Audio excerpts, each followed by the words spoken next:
Hello student, today we are going to discuss about antibodies. Okay, last lecture में हमने क्या पढ़ा था कि इम्यून रिस्पॉन्स क्या होता है, यानी कोई भी एंटीजन बॉडी के अंदर आता है तो हमारी बॉडी किस तरीके से रिएक्ट करती है। तो आज हम स्टार्ट करेंगे एंटीबॉडीज के बारे में। हमने उधर देखा था जब इम्यून रिस्पॉन्स हो रहा था तो एंटीबॉडीज का फॉर्मेशन हो रहा था। तो आज हम उसी एंटीबॉडी के बारे में पढ़ने जा रहे हैं कि एंटीबॉडी होती क्या है। तो इंट्रोडक्शन से स्टार्ट करते हैं। Antibody is also known as what? Immunoglobulins. Antibody को हम क्या बोल सकते हैं? इम्यूनोग्लोबुलिन्स भी बोल सकते हैं। They are made up of large protein से मिलके बनी हुई होती है, जिसका क्या नाम है? Gamma globulin protein. जिसका क्या नाम है? Gamma globulin protein. It is mainly produced by serum fluid and tissue. जब हमने उधर इम्यून रिस्पांस पढ़ा था लास्ट वीडियो में, तो हमने ये देखा था कि जब बी सेल्स एक्टिवेट हो रही थी इम्यून रिस्पांस से, तो उधर बी सेल्स क्या कर रही थी? प्लाज्मा जो हमारा सीरम है उसमें से एंटीबॉडीज का फॉर्मेशन करवा रही थी। तो वही यहाँ पे मेंशन है कि it is mainly produced by serum. जो हमारी बॉडी का सीरम होता है, प्लाज्मा होता है, या बॉडी के जो फ्लूइड होते हैं वहां से क्या होता है? प्रोड्यूस होती है। It is use by our immune system. जो एंटीबॉडी है उसका यूज कौन करता है? हमारा इम्यून सिस्टम। इम्यून सिस्टम क्या करता है? एंटीबॉडी का यूज करता है, डिफेंस मैकेनिज्म में हेल्पफुल होता है। किसकी हेल्प से?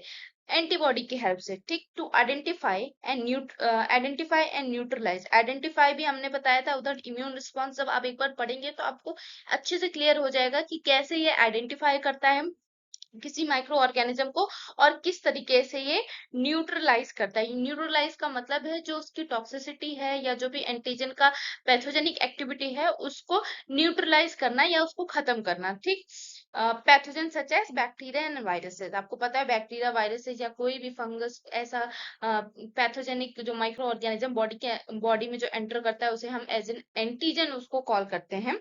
नेक्स्ट क्या है? The antibody recognised by unique molecule of harmful agent known as antigen. जो एंटीबॉडी है वो रिकॉग्नाइज करती है एक यूनिक मॉलिक्यूल का, यूनिक मॉलिक्यूल या फिर आप कह सकते हो यूनिक स्ट्रक्चर, जो भी हार्मफुल एजेंट होता है जिसको हम क्या बोलते हैं? एंटीजन बोलते हैं। ओके, नेक्स्ट क्या है? Antibody is specialised glycoprotein. ये क्या होती है? एक स्पेशलाइज्ड ग्लाइकोप्रोटीन होती है। हमने ऊपर पढ़ा ना कि प्रोटीन से मिलके बना होता है, ये लार्ज प्रोटीन से मिलके बना होता है। तो ये क्या है? स्पेशलाइज्ड एक तरह का ग्लाइकोप्रोटीन होता है, produce by activated B cells. यहाँ पे आ गया ना activated B cells. Activated B cells के रिस्पॉन्स से क्या होता है? कोई भी एंटीजन क्या होता है? फॉर्म होता है या प्रोड्यूस होता है। Okay, now next.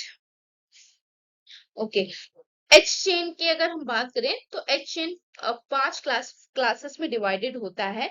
एक तो जिसके बेसिस पे इम्यूनोग्लोबुलिन्स का कैरेक्टराइजेशन होता है। एक तो हो गया आईजीजी, आईजीए, नेक्स्ट आईजीएम, फिर आईजीडी, आईजीई। ठीक, यहाँ पे और मैंने ये पूरा चार्ट बना दिया कि गामा, अल्फा, एमिनो, डेल्टा, ये सारी चीजें कौन सी टाइप की चेन एच चेन होती है। ठीक है, नेक्स्ट क्या है? हाँ, ये थोड़ा सा इंपॉर्टेंट है एग्जामिनेशन पॉइंट ऑफ व्यू से, कि डिफरेंट डिफरेंट आपको एग्जाम में ऐसे क्वेश्चन आ सकते हैं कि आप इम्यूनोग्लोबुलिन्स क्या होता है और उनके बारे में डिस्क्रिप्शन बताइए इम्यूनोग्लोबुलिन्स का। तो सबसे पहले हम आईजीए के बारे में पढ़ते हैं। आईजीए जो इम्यूनोग्लोबुलिन्स होते हैं वो नियरली 10 to 15% एंटीबॉडी प्रेजेंट होते हैं अमंग ऑल दी एंटीबॉडीज। जितने हमारे 4-5 एंटीबॉडीज होते हैं उनमें से 10 से 15% एंटीबॉडी का कॉन्ट्रीब्यूशन या कंसिस्ट कौन करता है? आईजीए एंटीबॉडी करती है, जो कि कहाँ पाई जाते हैं? नोज में, ब्रीथिंग पैसेजवे में, डाइजेस्टिव ट्रैक में, ईयर, आई एंड विजाइना में प्रेजेंट होते हैं। ठीक, ये एक ऐसी एंटीबॉडी है जो mothers to foetus after birth deliver sorry pass on होती है। कैसे? कोलेस्ट्रम में। जो बच्चा कोलेस्ट्रम जो मिल्क होता है उसको जब फर्स्ट मिल्क को क्या बोलते हैं? कोलेस्ट्रम बोलते हैं। तो जो बच्चा फर्स्ट मिल्क को जो सक करता है उसमें क्या होता है? हमारी आईजीए एंटीबॉडी होती है जो पास ऑन होती है mother to baby. Okay, next क्या है? IgD antibody. ठीक, आईजीडी एंटीबॉडी में क्या है? Antibody are found in small amount in the tissue line by the belly chest. जो भी हमारा एब्डोमिनल एरिया है, जो चेस्ट एरिया है, वहां के जो टिश्यू है वहां पे बहुत ही स्मॉल लेस अमाउंट में ये प्रेजेंट होते हैं। नेक्स्ट ई। ई में क्या है? एंटीबॉडी फाउंड इन कहाँ पे? Lungs, skin, mucosal membrane, IgG antibody level are often high in a people with allergy. IgG antibody का लेवल उन पीपल में बढ़ा हुआ देखने को मिलता है जो पीपल क्या होते हैं जिनको एलर्जिक रिएक्शन बहुत ज्यादा होती है, उन पीपल में ये जो IgG एंटीबॉडी है वो बढ़ी हुई देखने को मिलती है। Next IgG, okay, found in fluid में प्रेजेंट होती है। They are the smallest but most common antibody. 75 to 80% ये कंसिस्ट करती है अमंग ऑल द इम्यूनोग्लोबुलिन। जितने भी हमारे इम्यूनोग्लोबुलिन है उसमें से 75 से 80% किसका होता है? IgG एंटीबॉडीज का होता है। ये सबसे ज्यादा स्मॉलेस्ट एंटीबॉडीज होती हैं, बट बहुत कॉमन होती है, अबंडेंट बहुत ज्यादा होती हैं ये, ठीक है, नंबर में ज्यादा होता है लेकिन साइज इनका छोटा होता है। Next, and IgG antibody are important in fighting bacteria and virus. Okay, IgG is only antibody class that significantly cross the human placenta. बहुत बार क्वेश्चन आता है, वन लाइनर क्वेश्चन है और MCQ क्वेश्चन फिलिप्स में भी आ सकता है कि ऐसी कौन सी एंटीबॉडी है जो प्लेसेंटा को क्रॉस करती है, तो IgG एंटीबॉडी प्लेसेंटा को क्रॉस करती है। ओके, नेक्स्ट है IgM। They are found in the blood, lymph fluid and the first type of antibody that made respond in reaction। कोई भी इंफेक्शन होता है तो सबसे पहले कौन सी एंटीबॉडी रिएक्शन या रिस्पॉन्स करती है? IgM एंटीबॉडी रिस्पॉन्स करती है।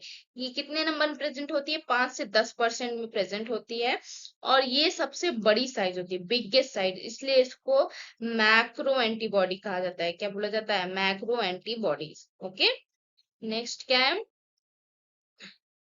Antigen antibody reaction. Antigen antibody reaction क्या होता है? अब नाम से पता चल रहा है एंटीजन है और एंटीबॉडी है, दोनों का क्या हो रहा है? रिएक्शन हो रहा है, यानी क्लम्पिंग हो रहा है, दोनों बाइंड हो रहे हैं। तो उसको देख लेते हैं क्विकली क्या है। Antigen and antibody combine specifically which each other. दोनों एक साथ स्पेसिफिकली मतलब स्पेसिफिक एंटीबॉडी स्पेसिफिक एंटीजन ही एक दूसरे को बाइंड करेगा। This interaction between them is called antigen antibody reaction. इस इंटरेक्शन को हम एंटीजन एंटीबॉडी रिएक्शन बोलते हैं।